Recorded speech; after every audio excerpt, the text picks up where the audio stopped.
We start the hour in Egypt, where the country is observing 3 days of mourning. This follows a bombing at a chapel adjacent to Egypt's main Coptic Christian cathedral on Sunday. At least 25 people have been killed and dozens wounded. Most of the victims are women and children. In a statement, President Abdel Fattah el-Sisi encouraged Muslims and Christians to unite in the war against terrorism. Sisi has also condemned the bomb blast, vowing harsh measures against those responsible. Sunday's attack is one of the deadliest carried out against the Christian religious minority in recent years. No one has claimed responsibility for the incident. A weekend of tragedy in many parts of Africa. Earlier, we spoke about a bomb blast in Egypt in which 25 people were killed at the country's main Coptic Christian church, or cathedral rather, in Cairo. Let's now get you the very latest on that particular incident. We're joined live from Cairo by CCTV's Adel Al-Mahroui.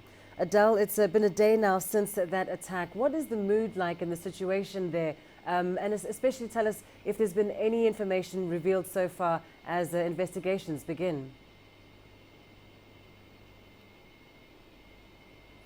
Well, Lindy, it's very depressing. There's a state of mourning across the country. It's not just about black bars being showed on television screens or newspapers. You can feel it when you walk in the streets.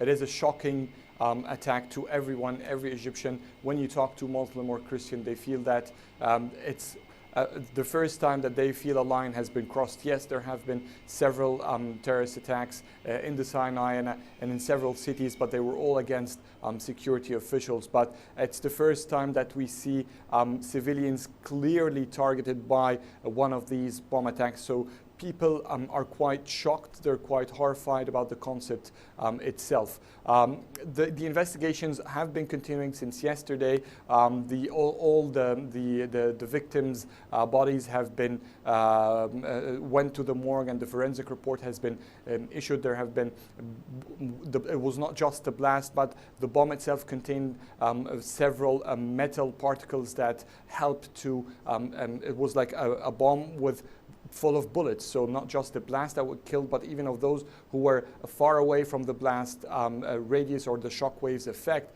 still there are projectiles that could hit several others, and that's why the number of injuries are quite high. Over 50 have been injured, and the number of dead around 20. It has been stabilized in around 25, but still those in critical condition could change that at any time. So that's what the magnitude is. Right now, as we're speaking, the funeral procedures have begun, and the Egyptian Coptic Pope is leading the prayers.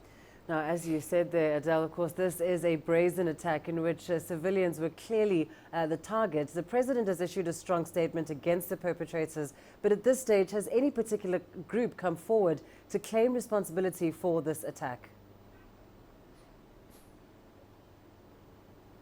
Not yet, Lindy. So far, none of the regular groups who claim responsibilities before showed any or claimed any responsibility for this attack. On the contrary, actually, we have two of these groups, Hasm and the Revolution Brigade or el-Thawra, who have claimed responsibilities for several attacks, including Friday's attack against a security checkpoint where 6 policemen were killed.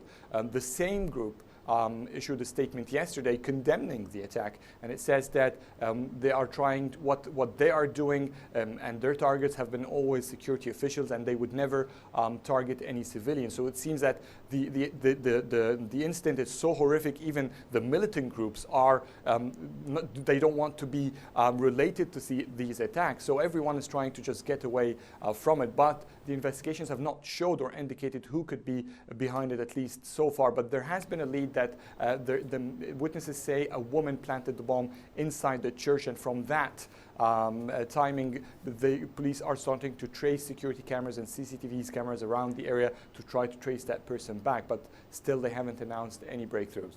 All right, we'll have to leave it there. Thanks very much, Adel Al-Mahroui, there for us in Cairo on that bomb attack this weekend.